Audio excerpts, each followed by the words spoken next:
Ini kita akan langsung menuju ke Gedung Merah Putih KPK untuk mendengarkan konferensi pers terkait dengan ditangkapnya dan juga penetapan tersangka terhadap Kepala Basarnas.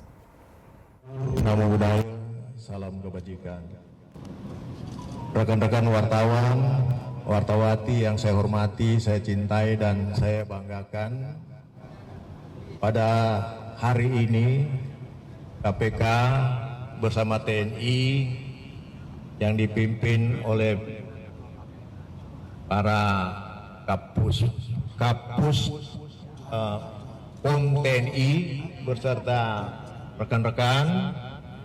Kami tadi di atas sudah melangsungkan audiens terkait dengan penanganan perkara di Basarnas yang terjadi dan yang dilakukan tangkap tangan oleh tim dari KPK.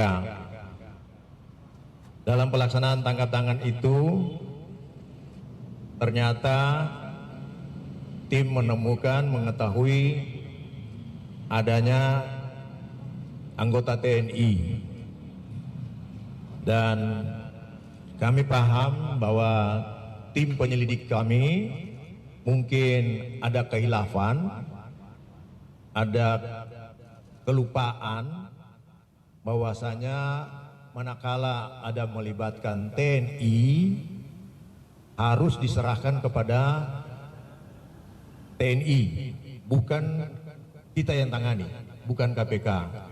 Karena lembaga peradilan sebagaimana diatur dalam Undang-Undang Nomor 10 Pasal 10 Undang-Undang Nomor 14 tahun 1970 tentang pokok-pokok peradilan itu diatur ada 4 lembaga peradilan: peradilan umum, peradilan militer, peradilan tata usaha negara, dan peradilan agama. Nah, peradilan militer tentunya khusus anggota militer, peradilan umum tentunya untuk sipil. Nah, ketika ada melibatkan militer, maka sipil harus menyerahkan kepada militer. Di sini ada kekeliruan, kehilafan dari tim kami yang melakukan penangkapan.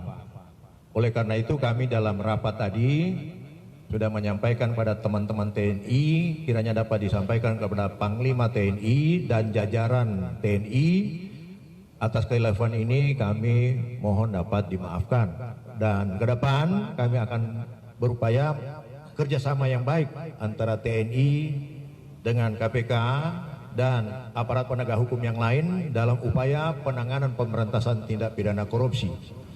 APH, aparat penegak hukum, dalam penanganan perkara tindak pidana korupsi yang saat ini dipahami hanyalah kejaksaan dan kepolisian. Padahal dalam proses penanganan perkara korupsi, aparat penegak hukum juga termasuk tentunya TNI. TNI adalah termasuk aparat penegak hukum. Dan bukan hanya dalam konteks perkara korupsi, TNI itu adalah penegak hukum. Dalam konteks tentang perikanan, TNI juga adalah aparat penyidik dalam penanganan perkara perikanan.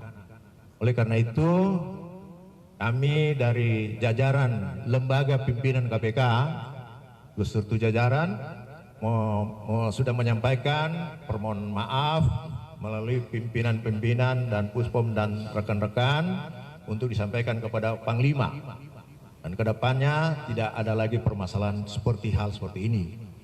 Kemudian yang kedua, karena perkara ini adalah melibatkan Basarnas yang kebetulan pimpinannya adalah dari beberapa jajaran yang ada di sana adalah dari TNI, dan tentunya penyelenggaraan TNI yang diperbantukan di sana menjadi penyelenggara negara, tetapi statusnya tetap sebagai TNI, maka penanganannya bisa dilakukan secara koneksitas, tetapi bisa juga ditangani sendiri oleh Puspom TNI.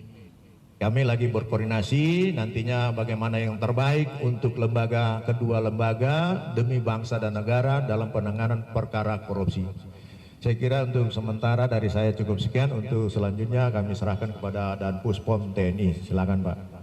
Baik, terima kasih Bapak Johanis Tanak.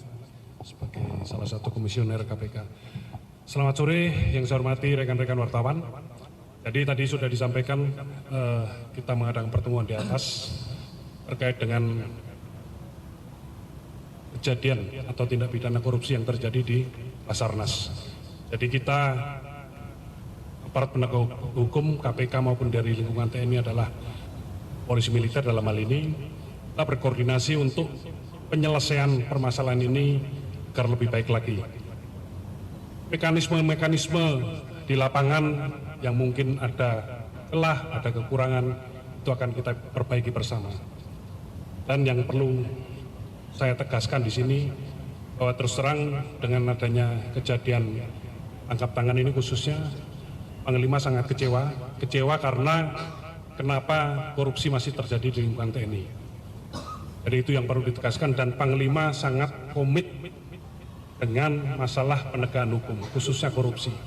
Yang perlu rekan-rekan catat semua dalam proses penyelesaian untuk prajurit TNI yang terlibat permasalahan ini, kita dari penyidik dan aparat hukum di lingkungan TNI akan melaksanakannya dengan transparan. Silakan teman-teman media mengikuti prosesnya sampai dengan selesai. Jadi itu yang tadi hasil pertemuan kita, supaya dalam penyelesaian ini tidak ada celah lagi. Jangan ada lagi dikotomi yang seperti selama ini terjadi di media. Sehingga akan berakibat celah-celah yang mungkin bisa menjadi terobosan untuk para pelaku korupsi ini melihat adanya ketidakkompakan antara KPK dengan TNI ataupun dengan yang lain. Jadi itu yang kita hindari. Kita semua sepakat, saya kira, untuk memberantas korupsi. Saya kira demikian yang bisa saya sampaikan. Terima kasih. Assalamualaikum warahmatullahi wabarakatuh. Pak, untuk status tersangkanya, Pak, status tersangkanya bagaimana, Pak?